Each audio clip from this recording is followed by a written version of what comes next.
ஒரு IAS officer, ஒரு மாவட்டத்துக்கே பொறுப்பான தேர்தல் அலுவலர் இவ்வளவு மோசமா இறங்கி வந்து தாவேகாவை பற்றி பொய் தகவலை பரப்புறாருன்னா, 8000 ரூபாய்க்கு ஃப்ரிட்ஜு, வாஷிங் மிஷின் சொல்றாங்கல்ல டோக்கன்ல, எந்த ஊர்ல 8000 ரூபாய் நீங்க வாங்கலாம்? டும் வைத்து கொண்டும். ஆமா, உங்கள மாதிரி முரட்டு முட்டு கொடுக்குறீங்களே, எப்படி இது? இந்த ஆட்சி தொடரணுமா வேணாமா? ஏன் தொடரணும்? மக்கள் என்ன நினைக்கணும்? இதைத்தான் நம்ம பேசணும். அந்த வேட்பாளர் பார்த்தீங்களா, அவன் வந்து பேண்ட் சரியா போடல. இந்த வேட்பாளர் பார்த்தீங்களா, இவன் வந்துட்டு இப்படி இருந்துட்டான். இதெல்லாம் வந்து சில்லற பேச்சுங்க. ஏங்க, அவங்க 48 மணி நேரத்துக்குள்ள கொடுக்கலைங்க, அவங்க ஆப்பில் அப்ளை பண்ணலைங்க, அவங்க ஒரு பேப்பரில் எழுதி கொடுத்தா அதெல்லாம் கன்சிடர் பண்ண முடியாதுங்கன்ற, அனுமதி கொடுக்க முடியாதுன்னு ஒரு கடிதம் கொடுக்குறாங்க இல்லையா தேர்தல் ஆணையத்திலேருந்து. அதில் அவங்க சொல்லியிருக்காங்க, உங்கள் தேதியிட்ட இந்த இது வந்து இந்த ஆப்பில் நீங்கள் இந்த மணி நேரத்தில் கொடுத்தீங்க, அதை நாங்கள் பரிசீலித்தோம். 2 விஷயம் தெளிவாயிடுச்சு. அவங்க ஆப்பில் தான் அப்ளை பண்ணாங்க, 48 ஹவர்ஸுக்கு முன்னால் தான் அப்ளை பண்ணியிருக்காங்க. புதுசாக ஒரு ஆள் வரான், அவனுக்கு ஒரு வாய்ப்பு கொடுப்போம். அவன் தப்பு பண்ணானா தூக்கி போட்டுருவோம். 5 வருஷம் உட்காந்துருப்போம், பிரச்சனை கிடையாது. அதுக்கப்புறம் தூக்கி போட்டு 60 வருஷம் காத்துட்டு இருக்கிறவங்க இவனுங்களெல்லாம் ஐயோ பெருச்சாலிங்க. ஒவ்வொரு மாவட்டத்துக்கும் தேர்தல் அலுவலர்னு போட்டிருக்காங்க. ரிட்டர்னிங் ஆஃபீஸர் வேற, ஆர்ஓ. அது ஒவ்வொரு சட்டமன்றத்துக்கும் ஒரு ரிட்டர்னிங் ஆஃபீஸர் இருப்பாங்க, ஏஆர்ஓ இருப்பாங்க அவங்க கீழே. ஆனால் ஒரு மாவட்டம் சென்னைனா அந்த மாவட்ட பூரா இருக்க 16 தொகுதிக்கும் பொதுவான ஒரு தேர்தல் அலுவலர் இருப்பாங்க, ஐஏஎஸ் அதிகாரி. அவர் யாரானா குமரகுருபரன் சொல்லி, கார்பரேஷன் புகழ், சிஎம்டிஏ புகழ், சேகர் பாபுவின் உற்ற துணை. அவர் தான் இன்னைக்கு சென்னை மாவட்டத்துக்கு போட்டிருக்காங்க. அவர் ஒரு சீனியர் ஐஏஎஸ் ஆஃபீஸர். 16 தொகுதி இருக்கு சென்னையில். வேற எந்த மாவட்டத்திலையும், கோயம்புத்தூரில் அதுக்கு அடுத்து 10 தொகுதி இருக்குன்னு நினைக்கிறேன். வேறு எந்த மாவட்டத்திலையும் 16. அது மட்டும் இல்லை, முதலமைச்சர் இங்கே தான், துணை முதலமைச்சர் இங்கே தான், ஃபியூச்சர் முதலமைச்சர்ன்றவரும் இங்கே தான். புரியுதுங்களா? இப்போ இது ஒரு ரொம்ப முக்கியமான கேந்திரமான ஒரு மாவட்டம், தலைநகரம். அப்போ இங்கே போடுற ஆள் எவ்வளோ ஒரு நியாயமான ஆளாக, நடுநிலையான ஆளாக இருக்கணும்.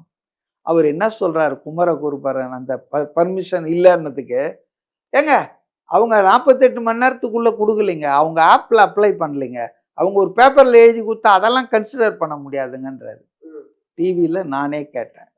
அதுக்கப்புறம் அடுத்த நாள் அவங்களுக்கு இந்த அனுமதி கொடுக்க முடியாதுன்னு ஒரு கடிதம் கொடுக்குறாங்க இல்லையா தேர்தல் ஆணையத்திலேருந்து. அதில் அவங்க சொல்லியிருக்காங்க, உங்கள் தேதியிட்ட இந்த இது வந்து இந்த ஆப்பில் நீங்கள் இந்த மணி நேரத்தில் கொடுத்தீங்க, அதை நாங்கள் பரிசீலித்தோம். ஆனால் அந்த இடத்துல கார்பரேஷன் வந்து வேலை தொடங்கி இருக்கிறதால இப்போ வந்து அங்கே வந்து உங்களுக்கு அனுமதி இல்லைன்னு வருது. இப்போ 2 விஷயம் தெளிவாயிடுச்சு. அவங்க ஆப்பில் தான் அப்ளை பண்ணாங்க, 48 ஹவர்ஸுக்கு முன்னால் தான் அப்ளை பண்ணியிருக்காங்கன்னு. ஸோ இது ஒரு சின்ன சாம்பிள் தான். அதாவது இந்த ஒரு உண்மையை பொய்யா பேசுகிறாரு ஒரு ஐஏஎஸ் ஆஃபீஸர். இவர் தான் தேர்தலுக்கே அலுவலராம். விளங்குமா? நீங்கள் உண்மை இல்லைங்க சொல்லணும். பொதுவெளியில் உங்களுக்கு என்ன ஒன்றா, யார் மேலே ஒன்றா என்ன ஆசைகள் இருக்கலாம். சேகர் பாபு வந்து ஜெயிச்சு மீண்டும் மந்திரி ஆனா அப்போ தான் நமக்கு நல்லதுன்னு கூட நீங்கள் நினைக்கலாம், மனசுக்குள்ளே நினச்சிங்க. ஆனால் you are now a political, அதாவது எலெக்ஷன் அலுவலர், போல் அஃபிஷியல். இது ஒரு முக்கியமான ஒரு மாவட்டத்தில். அப்போ இங்கே வந்து நீங்கள் இந்த அளவுக்கு பயஸ்டாக பொய்யான செய்தியை சொல்கிறீங்க. அவங்க 48 மணி நேரத்தில் அப்ளை பண்ணலன்றீங்க, வெள்ளை பேப்பரில் கொடுத்தாங்க, அவங்க ஆப்பில் கொடுக்கலன்றீங்க. இதெல்லாம் உண்மை இல்லைன்றது அடுத்த நாளே வருது. கெட்டிக்காரன் புழுகு 8 நாளைக்கு என்னவாங்க. அப்போ ஒரு ஐஏஎஸ் ஆஃபீஸர், ஒரு மாவட்டத்துக்கே பொறுப்பான தேர்தல் அலுவலர் இவ்வளவு மோசமாக இறங்கி வந்து தாவேகாவை பற்றி பொய் தகவலை பரப்புறாருன்னா, இப்போ மற்றவங்கெல்லாம் எப்படி இருப்பாங்க கொஞ்சம் யோசிச்சு. தாவேகாவை பற்றி சொல்கிறது எல்லாமே பொய் தான். இந்த தகவலை சொல்றேன், எல்லாமே நீங்க அண்டர்லைன் பண்ணிக்காதீங்க. அப்போ இந்த தகவல் தவறுமே இருக்கு. நான் தான் முதல்ல சொன்னேன், அவங்களுக்கு அனுபவம் கம்மி, அவங்க வந்து இன்னும் கொஞ்சம் கேர்ஃபுல்லா இருந்திருக்கணும், அவங்க இன்னும் டபுள் செக் பண்ணியிருக்கணும். மத்தவங்க எல்லாம் பண்றதை விட பல மடங்கு செக் வேட்பாளர் அவங்க எல்லாம் வந்து ரொம்ப இதுன்னு சொல்லி அக்செப்ட் இப்ப பண்ணிக்கிறேன். நாம பேச வேண்டியது தேர்தலை பத்தி பேசுறோம். எவன் வேட்பாளர் எவனை பத்தி நமக்கு என்ன வேலை? இல்ல உங்க சார், அது எப்படி அஜெண்டாவே சார்? உங்க அஜெண்டாவே நீங்க என்ன பேசிட்டு இருக்கீங்கன்னா, அதாவது பேருனா கல்யாண வீட்டுக்கு வந்திருக்கீங்க. நீங்க கல்யாண வீட்டுல வேட்பாளர் வந்துட்டு எலெக்ஷனுக்குள்ள வருது தானே? இல்ல நீங்க அது வேறயா? இந்த ஆட்சி தொடரணுமா வேணாமா? 5 வருஷம் ஆயிருக்கு. இந்த ஆட்சி தொடரணுமா வேணாமா? ஏன் தொடரணும்? ஏன் தொடரக்கூடாது? மக்கள் என்ன நினைக்கணும்? இதைத்தான் நம்ம பேசணும். இது அதை விருப்பமான விட்டுட்டு கேள்விகள். அதை இது விட்டுட்டு விருப்பமான இல்ல கேள்விகள். அதை விட்டுட்டு அந்த வேட்பாளர் பாத்தீங்களா, அவன் வந்து பேண்ட் சரியா போடல, இந்த வேட்பாளர் பாத்தீங்களா, இவன் வந்துட்டு இப்படி இருந்துட்டான், இதெல்லாம் வந்து சில்லற பேச்சுங்க. நம்ம வந்து பொதுவா அப்படி பேசணும். வந்து நம்ம ஆமா, நம்ப ஆமா. முடியாது. ஏன் இல்ல அப்படின்னா இல்ல ஒரு அது அந்த தொகுதியில தொகுதியில ஒரு இருக்கிற தொகுதியில 5 இல்ல, இல்ல. வேட்பாளர் 6 வேட்பாளர் நிக்கிறாங்க அப்படின்னா இங்க அவங்க பாருங்க. யாரு? அவங்க சரியா நான் தப்பா? ஒரு கேள்வி கேட்கிறேன். ம். இப்போ மோகன்றவர் அண்ணா நகர் எம்எல்ஏவா இருந்தாரு இல்லையா? அவங்க அப்பாவே எனக்கு தெரியும், கோதண்டபாணி நாயுடு எம்சியா இருந்தாரு. அப்பெல்லாம் அவருக்கு நான் ஓட்டு கேட்டிருக்கேன் காலேஜ் ஸ்டூடெண்டா இருக்கும்போது காங்கிரஸ்ல. அப்ப அவர் பையன்தான் இவர் மோகன். அவரு திமுகல இருக்காரு. இன்னைக்கு அவருக்கு சீட்டு கொடுக்கல அண்ணா நகர்ல. ஆனா அவருடைய பையனுக்கு வில்லிவாக்கத்துல கொடுத்துருக்காங்க. ரைட்டா? வில்லிவாக்கத்துல கார்த்திக் மோகனா கொடுத்துருக்காங்க. தாவேக்கால ஆதவ அர்ஜுனா போட்டி போடுறாரு. மற்ற நாம் தமிழர்ல போடுறாங்க. அப்புறம் வேற ஏதோ கட்சி போடுறாங்க. 4-5 பேர் களத்துல இருக்காங்க. திடீர்னு பார்த்தா சபரீசன் மனைவியோடு வந்து இங்க நிக்கிறாரு. ஜனங்க கேட்குறாங்க. அப்போ அவர் சொல்ல, என் நண்பருங்க, என் நண்பருக்காக நான் வந்திருக்கிறேங்க அப்படின்றார். தப்பு கிடையாது. யார் வேணா யாருக்காக வேணா பிரச்சாரம் பண்ணலாம். ஆனா இந்த நண்பர் எப்படி நண்பரானார்னா, இவரு வந்து அந்த சபரீசன் மனைவி, அதாவது ஸ்டாலின் பொண்ணு செந்தாமரைக்கு பல கோடி ரூபாய் கடன் கொடுத்துருக்கிறாரு. யாரு? இந்த கார்த்திக் மோகன். பல கம்பெனியில இவங்க சேர்ந்து டைரக்டரெல்லாம் இருக்காங்க. அதே போல அந்த இந்த ஜி ஸ்கொயர் கம்பெனி இருக்குல்ல, அதுலேயும் இவருக்கு வந்து பங்கு இருக்குது. ஸோ இதெல்லாம் வந்துங்க ஒரு வியாபார தொடர்புல தான் அவரை கொண்டு வந்து இங்கே நிறுத்தியிருக்காங்க. அதுக்காகத்தான் இவர் வந்துட்டாரு. யாரு? இதுவரையில பேக்ரவுண்ட்லயே இருந்து பின்னணியில இந்த வியாபார தொடர்புடைய ஆதவ அர்ஜுனா இங்க வந்துட்டாரு. இல்ல சபரீசன் வந்துட்டாரு. அவரை எதிர்த்து தானே இவரை கொண்டு வந்து நிறுத்தி இருக்காங்க. ஸோ சபரீசன் வந்துட்டாரு. ரைட், வரட்டும். Every individual has the right. அவர் வந்து நண்பனுக்காகன்னு வராரு. அங்க வந்து பிரச்சாரம் பண்றாரு, போறாரு, ரைட் வச்சுங்க. ஆனா அங்க இருக்க திமுக நிர்வாகிகள், அமைச்சர் சேகர் பாபு உட்பட அப்படியே இப்படி கை கட்டிட்டு பின்னால போறாங்க. நான் என்ன கேட்குறேன்னா, சபரீசன் ஆட்சியில் எதுலையாவது இருக்காரா? பொறுப்புல இருக்காரா? திமுக கட்சியில எதுலையாவது பொறுப்புல இருக்கிறாரா? இல்லை. நீ வந்து ஒரு அமைச்சர், ஒரு மாவட்ட செயலாளர், திமுகல ஒரு அமைச்சர். நீ எதுக்கு என் மருமகன் பின்னாலலாம்? அப்ப குடும்ப அரசியல் எவ்வளவு கொடூரமா வருது பாருங்க. எந்த பொறுப்புலையும் இருக்க வேணாம், நீ எந்த எந்த இதுலையும் இருக்க வேணாம். ஆனா நீ வந்து நீ தான் இங்க கட்சியை நீ வந்து மேனேஜ் பண்ணுவான்னா, நான் இன்னொன்று சொல்கிறேன். இன்னைக்கு தமிழ்நாட்டில் திமுக சார்பா தமிழ்நாடு பூரா பிரச்சாரம் பண்ணுறவங்க யார் சொல்லுங்க பார்க்கலாம். நீங்கள் தான் மீடியாவில் இருக்கீங்களா? சொல்லுங்க. இல்லை, நீங்கள் 3 பேர் நான் சொல்கிறேன். 3 பேர் தான். யார் யாரு? ஸ்டாலின், உதயநிதி, கனிமொழி. அதாவது கருணாநிதியின் குடும்பத்தை சார்ந்த இந்த 3 பேரை தவிர வேற எவனும் திமுகல மாநில அளவில் அவன் அந்தந்த தொகுதியில பேசிக்க வேண்டியதுதான். இப்போ இது ஒரு குடும்ப அரசியலை கொண்டு வந்து இப்படி நகர்த்துறாங்களே. இந்த பக்கம் மாப்பிள்ளை வந்துடுறாரு. மாப்பிள்ளைக்கு பின்னால எல்லாம் அமைச்சர்கள்லேருந்து எல்லாம் சலாம் போடுறான். இந்த பக்கம் இந்த 3 பேர் தான் பிரச்சாரம் பண்ணுவாங்க. இது ஜனநாயகத்துக்கு நல்லதா? இது திமுகல வந்து லட்சக்கணக்கான லட்சக்கணக்கான தொண்டர்கள் இருக்கான், நிர்வாகிகள் இருக்கான், மூத்த தலைவர்கள் இருக்கான், நல்ல பேச்சாளர்கள்லாம் இருக்காங்க. ஆனா இது ஒரு குடும்ப அரசியலா, குடும்ப கட்சியா திமுக மாத்தி இருக்குத. இத பத்தி மக்கள் பேசணும். ஏன்னா இது வந்து ரொம்ப அந்த கட்சிக்கே நேர் எதிரானது. நாளைக்கு அந்த கட்சி வந்து தேர்தலில் தோத்து போச்சுன்னா அது என்ன ஆகும்னு எனக்கே வந்து ரொம்ப இதுவாக இருக்குது, மலைப்பாக இருக்குது. சுக்கு நூறாகும் அது. இப்போ துரைமுருகன் வந்து துணை முதலமைச்சர் கேட்டார்ல, நான் சீனியர்னு, அது முடியாதுன்னு போது அட்லீஸ்ட் 2 உருவாக்குங்கன்னு சொன்னார்ல. ஒன்று நான் இருந்துக்கிறேன், ஒன்று உதயன்னு. அப்போது அந்த கட்சியில் புகஞ்சிட்டு இருக்கு. இன்னைக்கு அதிமுகலேருந்து வந்த ஒரு 10 பேர் தாங்க திமுகவே வழி நடத்திட்டு இருக்காங்க. என்னால் பேர் சொல்ல முடியும். அதே அதிமுக தான் டிவிகேவி வழி நடத்துறாரு. டிவிகேவை வந்து யாரும் வழி நடத்தல, அதான் பிரச்சனை. நீங்க வந்து பரவாயில்ல, இது சொன்ன வரைக்கும் சந்தோஷம். ஏன்னா நான் ஏதோ ஆறுதலுக்கு சொல்லி அதுக்கு நீங்க கோவப்பட்டுருவீங்களோன்னு நினைச்சேன். பரவாயில்ல. டிவிகே வந்து யாருமே வழி நடத்தலன்றது தான் பிரச்சனை. என்னுடைய இது வருத்தமே, அதை யாரும் சரியா வழி நடத்த மாட்டேன்றாங்களே. ஆனா அங்க ஆல் பவர்ஃபுல் பர்சன்றது விஜய் தான். விஜய் மட்டும்தான் ஒன் மேன் ஆர்மி. அதனாலதான் 2 இடத்துல ஜெயலலிதா வந்து கட்சியில இருக்கும்போது யார் இருந்தது, அடுத்தது யார் இருந்தாங்க? ஒருத்தரும் கிடையாது. ஸோ சில நபர்கள், தனி நபர்கள் ஆதிக்கம் செலுத்துறாங்களான்னா செலுத்துறாங்க. அப்போ நீங்க வந்து திமுக, தாவேக, அதிமுக எல்லாத்தையும் நீங்க கம்பேர் பண்ணி பார்த்தீங்கன்னா மாற்றம் இன்னைக்கு இந்த அரசியல்ல வந்தே ஆகணும். ஏன்னா புதுசா ஒரு ஆள் வரான், அவனுக்கு ஒரு வாய்ப்பு கொடுப்போம். அவன் தப்பு பண்ணானா தூக்கி போட்டுருவோம். 5 வருஷம் உட்கார்ந்துருப்போம், பிரச்சனை கிடையாது. அதுக்கப்புறம் தூக்கி போட்டு 60 வருஷம் காத்துட்டு இருக்கிறவங்க இவனுங்களெல்லாம். ஐயோ பெருச்சாலிங்க.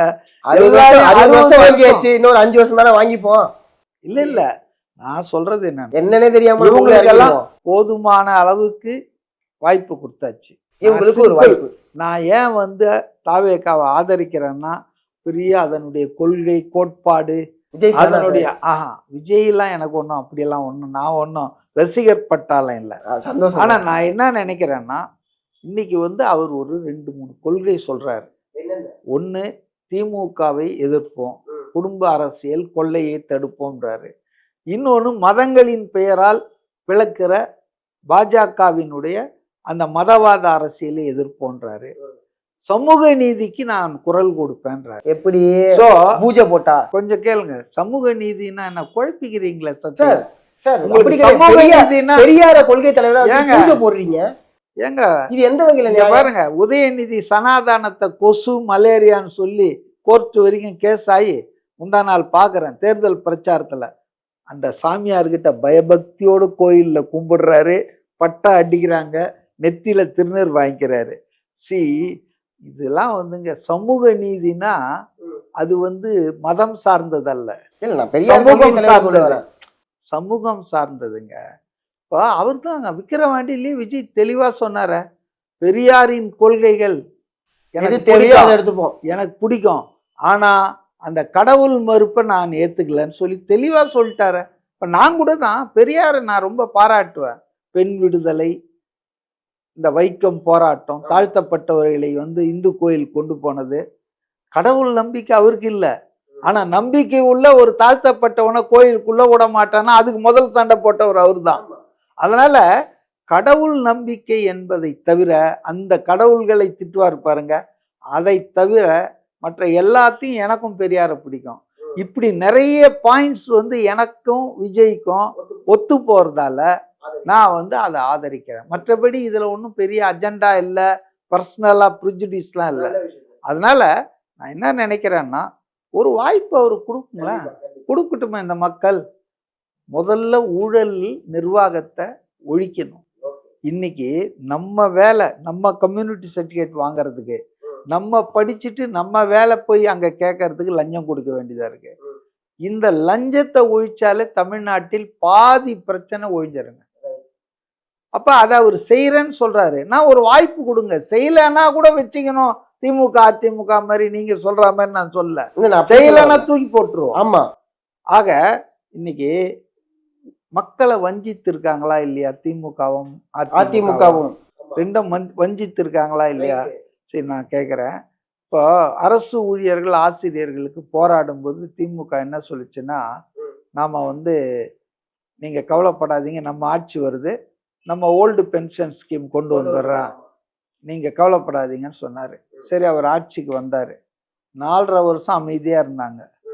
4.5 வருஷத்துக்கு அப்புறம் தான் என்னடா இருந்தாலும் அதை பற்றியே பேசாமல் எருமாட்டு மேலே மழை பெஞ்ச மாதிரி இருக்கானே அப்படின்னு அவங்க கொஞ்சம் ஆர்ப்பாட்டம் போராட்டம்னாங்க.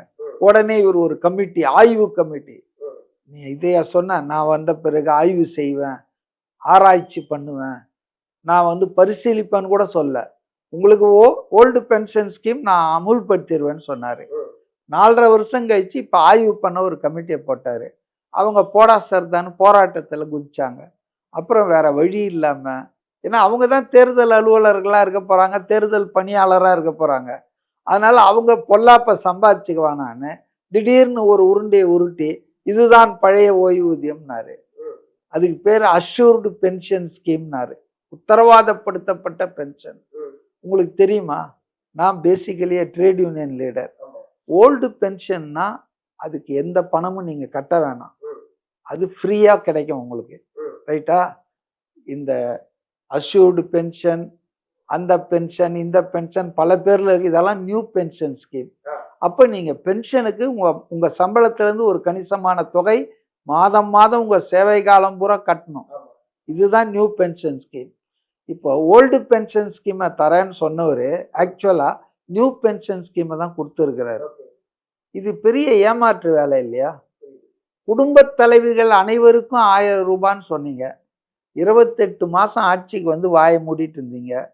அப்புறம் எல்லாம் முணுமுணுக்க ஆரம்பிச்சாங்க, என்ன சொன்னாங்களே செஞ்சாங்களான்னு. உடனே என்ன பண்ணாங்க, தகுதியுள்ள குடும்ப தலைவிக்குன்னு ஒரு மார்க்கை போட்டீங்க. நீங்க எலெக்ஷன்ல அப்படியா சொன்னீங்க? தகுதியுள்ள குடும்ப தலைவிக்கு நான் சொன்னீங்க. ரேஷன் கட்ட வச்சிருக்க எல்லா குடும்ப தலைவிக்குன்னு சொன்னீங்க.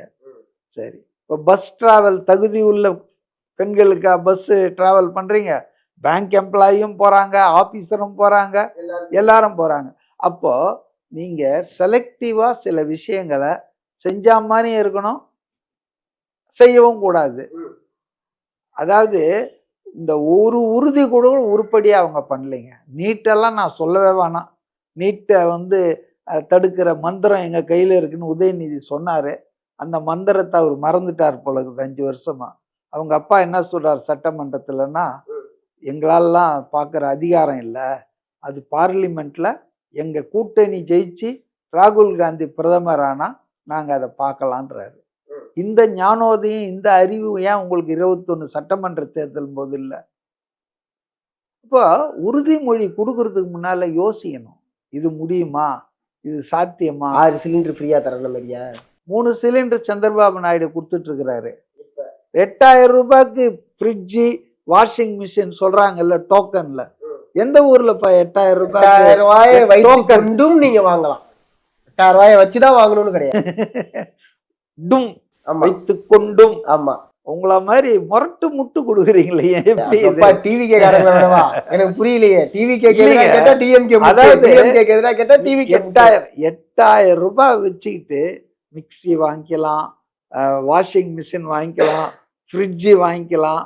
என்னங்க அநியாயமா இருக்கு. அதான் இவங்கெல்லாம் வாழ்க்கையில ஏதாவது கடை கண்ணிக்கு போறாங்களா? ஸ்கூட்டில ஏதாவது பெண்களுக்கு வாகனம். அதனால நீங்க ஒழுங்கா ஆட்சி பண்ணா இதெல்லாம் நீங்க சொல்லி ஆசை காட்ட வேண்டிய அவசியம் இல்லை. நான் வந்து ஃப்ரீ பீஸை எதிர்க்கிற ஆள் இல்லை, இலவசம்லாம் சீமான் இல்லை. நான் மக்கள் வரி பணம் தான் மக்களுக்கு வருது. இது வந்து நல திட்டங்களாக தான் நான் பார்க்குறேன். Welfare state, India is a welfare state. அதனால் மக்களுக்கு நல்லது பண்ணுறது தான் அரசாங்கத்து வேலை. அன்ஃபார்ச்சுனேட்லி இன்னைக்கு எல்லா அரசாங்கங்களும் அதானிக்கும் அம்பானிக்கும் நல்லது பண்ணிட்டு இருக்காங்க. பேங்க்ல இருந்து அவன் லோன் வாங்கிக்கிறான், பணம் கட்ட மாட்டான். இப்படி பெரும் முதலாளிகளுக்கு சலுகை கொடுக்குற அரசாங்கங்கள் சில நேரங்களில் இந்த மாதிரி சின்ன ஏழைகளுக்கு கொஞ்சம் செஞ்சிருவாங்க. உடனே பெரிய பெரிய ஆள்லாம் கிளம்பிடுவாங்க. இது தேச பொருளாதாரம். ஏன் மோடியே சொன்னார், மோடியே வந்து இதெல்லாம் தப்புனார். ஆனால் இப்போ அவர் 9000 ரூபாய் அந்த அசாம் தேர்தல் நடக்க போகுது. இப்போ நம்ம தமிழ்நாடு மாதிரி அங்கே வந்து எல்லா 48 லட்சம் பேருக்கு போட்டார் பெண்களுக்கு. இவர் தான் வந்து தமிழ்நாட்டில் வந்து இலவசத்தெல்லாம் கிண்டல் பண்ணிட்டு இருந்தார் மோடி. ஸோ அதனால வந்துங்க அதை நான் தப்புன்னு சொல்ல. ஆனால் இப்படி பணம் கொடுத்து தான் ஓட்டை வாங்கணுன்ற நிலைமைக்கு ஆய்க்கு இருக்கு பாருங்க. உங்கள் சாதனையை பார்த்து மக்கள் ஓட்டு போடணும், உங்களுடைய உறுதிமொழியை பார்த்து மக்கள் ஓட்டு போடணும். உறுதிமொழியை நிறைவேற்றலை, குற்றுயிரும் குலையுயிருமா பாதி உறுதிமொழி கிடக்குது. அதே போல் நீங்கள் இந்த பணத்தை காட்டி மக்களை வந்து தேர்தலுக்கு ஓட்டு வாங்கிடலாம்னு நினைக்கிறதுன்றது வந்து அயோக்கியதானா அது? புரியுது. அதே போல் என்ன சொல்கிறீங்க முழக்கம், இந்த முழக்கம் திமுகவுது, அதாவது ஸ்டாலின் தொடரட்டும், தமிழ்நாடு வெல்லட்டும். இது எவ்வளவோ அநியாயம். அப்போ எடப்பாடி ஜெயிச்சா தமிழ்நாடு தோத்துருமா? அது திமுக. விஜய் ஜெயிச்சா தமிழ்நாடு தோத்துருமா? நீங்க என்ன சொல்லணும்?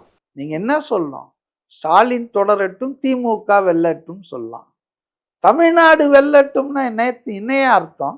அதே போல தமிழ்நாடுக்கும் டெல்லிக்கும் நடக்கிற சண்டை, உங்க 5 வருஷம் ஆட்சியினுடைய இதை வந்து ஆய்வு பண்ற இடம் தான் இது. ப்ராக்ரஸ் ரிப்போர்ட் தான் சட்டமன்ற தேர்தல். சட்டமன்ற தேர்தலை நீங்க வந்து சும்மா நாட்டியும் பொதுவா டெல்லிக்கும் நமக்கும் சண்டை, என்ன யுத்தம் நடக்க போதா? எல்லாம் கிடையாது. என்டிஏ கூட்டணிக்கும் திராவிட கூட்டணிக்கும் சண்டை, அவ்வளவுதான். இல்லைங்க, அது டெல்லின்னு ஏன் சொல்றீங்க? என்டிஏ கூட்டணி அதிமுக கூட்டணியில் பாஜகன்னு சொல்ல, என்டிஏ கூட்டணியில் அதிமுக தான் சொல்லியிருக்காங்க. இல்ல என்டிஏ கூட்டணிக்கு இங்க தலைமை தாங்கிறது அதிமுக. அதிமுக தான். டெல்லி எங்க கொண்டு வந்து இழுக்கிறீங்க? அது பார்லிமெண்ட் எலெக்ஷன் டெல்லியை சொல்லுங்க. அதாவது உங்களுக்கு வசதியா இருக்குதுன்னு என்ன ஒண்ணா சொல்லிட்டு இருக்க கூடாது. டெல்லி பிரச்சனை இங்க எங்க வருது? ஏன் விஜய் சொன்னாரு திமுகவுக்கும் தாவேகாவுக்கும் மட்டும் தான் போட்டி, அப்படியா? அவங்க அதிமுக சொல்ல நான் கேட்டதுக்கு நீங்க ஊடகவியலாளர் சொல்லிட்டேங்க. நான் உங்ககிட்ட ஒரு கேள்வி கேட்கிறேன். அதுக்கான விளக்கம் என்ன சொல்லிட்டாங்க? என்டிஏ கூட்டணியிலதான் அதிமுக இருக்கு, அதிமுக கூட்டணியில என்டிஏ இல்ல அப்படிங்கறது சொன்னாங்க. சோ அந்த விளக்கத்தின் படிதான் அது வந்துச்சு. விஜய் வந்தா என்ன மாற்றத்தை எதிர்பார்க்கலாம், அவ்வளவுதான். என்ன மாற்றம்னு அவர் சொல்றதை செய்வாரா? செய்யணும். நம்பிக்கை தான் வாழ்க்கை. இவ்வளவு நாளா வாழ்ந்துட்டோம். அதனால இவரை மட்டும் நீ ப்ரூவ் பண்ணுன்னா எப்படி? ஆட்சியை கொடுத்தாதானே ப்ரூவ் பண்ண. லைட்டா கொஞ்சம் பயம், ஆல்ரெடி ஏமாந்துட்டோமே திருப்பி ஏமாந்துருவோமாங்கிற ஒரு பயம் யாருக்கும் கிடையாது. இல்ல அதனால அவரை பொறுத்த வரைக்கும் நான் ஏன் அவர் சொல்றத வந்து நம்புறேன் அப்படின்னா, ஒரு நம்பிக்கை வரணும். இல்லை இப்போ நீங்க எல்லாரும் சொல்றாங்க, ஒரு நம்பிக்கை வரணும்னா அதுக்கு மெயினா நான் என்ன நினைக்கிறேன்னா, பணத்து பின்னால அவர் ஓட மாட்டேன்றாரு. 51 வயசுல மார்க்கெட் உச்சியில இருக்கும்போது டாடா பை பைன்ட்டாரு. அமிதாப் பச்சன் 88 வயசு 80 வயசுல விட மாட்டேன்றாரு. நம்ம ரஜினிகாந்த் 75ல நான் தான் சூப்பர் ஸ்டார்ன்றாரு. கமல்ஹாசன் விட மாட்டேன்றாரு. கட்சி ஆரம்பிச்சுட்டு இப்ப பரன் மேல போட்டு இப்ப திருப்பி நடிக்க போயிட்டாரு. இப்படிப்பட்டவர்கள் மத்தியில, பணத்துக்காக ஓடுபவர்கள் மத்தியில ஒரு ஆளு சரத்குமார் மாதிரி மார்க்கெட் போய் வரல, பாக்கியராஜ் மாதிரி மார்க்கெட் போய், ராஜேந்தர் மாதிரி மார்க்கெட் போய் வரல. ஒரு ஆள் டாப்ல இருக்கும்போது தூக்கி போட்டு ஓப்பனா சொல்றாரு, இருந்தாலும் இதான் என் கடைசி படம், இனி நான் நடிக்க மாட்டேன், ரெஸ்ட் ஆஃப் மை லைஃப்ல 33 வருஷம் மக்கள் என்னை தலையில தூக்கி வச்சிருக்காங்க. அப்ப தமிழ்நாட்டு மக்களுக்கு நான் ஏதாவது செய்யணும்னு நினைக்கிறேன். செய்யணும்னா அதிகாரம் இல்லாம செய்ய முடியாது. நலம் பண்ணலாம், பிள்ளைங்களுக்கு +2க்கு வந்து உதவி பணம் பண்ணலாம், அதெல்லாம் பண்ணலாம். ஆனா ஆட்சி அதிகாரம் இருந்தாதான் மக்களுக்கான ஏதாவது உருப்படியா பண்ண முடியும். அப்ப அதுக்காகத்தான் அரசியல் கட்சி ஆரம்பிச்சிருக்கேன்னு சொல்றாரு. ஸோ ஒரு ஆள் வந்துங்க இன்னும் ஒரு 20 வருஷம் அவருக்கு கேரியர் இருக்கு சினிமாவில், இல்லாமல் இல்லை. சத்யராஜ், பிரகாஷ்ராஜ் எல்லாம் நடிச்சுட்டு தானே இருக்காங்க. ஸோ அப்படிப்பட்ட ஆள் பல ஆயிரம் கோடி ரூபாயை துச்சமென தூக்கி போட்டு இந்த மக்களுக்கு ஏதாவது செய்யணும்னு வராரு. செய்வாரா, செஞ்சிருவார் அப்படிலாம் நான் சொல்ல. அட்லீஸ்ட்டு அவர் ஒன்றை ப்ரூவ் பண்ணுறாரு, எனக்கு பணம் பெருசு இல்லை, எனக்கு வந்து மக்கள் நலனுக்காக வரேன் நானுன்றார். துணிஞ்சு வராருல்ல. அப்போ அதனால நான் என்ன நினைக்கிறேன்னா, அவருக்கு ஒரு வாய்ப்பு கொடுக்கலாம். அவர் விட்டுட்டு வராரு, அப்போ அவருக்கு ஒரு வாய்ப்பு கொடுப்போம். செஞ்சாருன்னா தொடர போறாரு, இல்லைன்னா தூக்கி போட போறாங்க மக்கள். மக்கள் கையில தானே சாவி இருக்கு. கலர் டிவி கொடுத்தாலும் கருணாநிதியை தோக்கடிச்சிருக்காங்க, 15 கூட்டணி வச்சிருந்தாலும் கருணாநிதியை தோக்கடிச்சிருக்காங்க தமிழ்நாட்டு மக்கள். ஒண்ணுமே செய்யலைனாலும் எம்ஜிஆரை 3 முறை தேர்ந்தெடுத்திருக்காங்க, ஜெயலலிதாவை 2 வாட்டி தேர்ந்தெடுத்திருக்காங்க. திமுக ஒரு முறை கூட 71லேருந்து மறுபடியும் தேர்ந்தெடுக்கப்பட்டதில்லை. ஸோ அதனால வந்து விஜய்க்கு ஒரு வாய்ப்பு கொடுக்கறதால ஒன்றும் குடிமுழுக போறதில்ல. அவருக்கு ஒரு வாய்ப்பை கொடுத்தா let us test another person. மாறி மாறி திமுக அதிமுகவே இருந்துட்டு இருக்கிறத விட புதுசா ஒரு ஆள் வராரு, அவர் என்னதான் செய்யறாரு பாப்போமே. அவர் கேட்ட என்ன சொல்ல, எனக்கு வாய்ப்பு கொடுத்துருந்தா செஞ்சிருப்பாங்கன்னு கொடுத்து பார்ப்போம், கொடுப்போமே, அவ்வளவுதான். சிம்பிள், இதுதான் எனக்கு. ஓகே ஓகே, வேற ஒண்ணுமே கிடையாது. பெருசா மண்டையை கீழ்ச்சிட்டு அதை பண்ண போறாரு, இது அதை அவர் கொடுக்கறது சொன்னதெல்லாம் செய்வார், அதெல்லாம் இல்லை. லெட் அஸ் கிவ் ஹிம் ஏ சான்ஸ். ஏன்னா நாம மற்ற 2 பேருக்கு 30 வருஷம் கொடுத்துருக்குறோம், அவருக்கு ஒரு 5 வருஷம் கொடுப்போமே. அவரும் அதான் சொல்றாரு, ஒரு வாய்ப்பை கொடுங்கன்னு தானே கேட்கிறாரு, கொடுப்போமே, அவ்வளவுதான். சிம்பிள். ஓகே சார், ரொம்ப நன்றி, உங்களோட நேரத்துக்கு நன்றி சார்.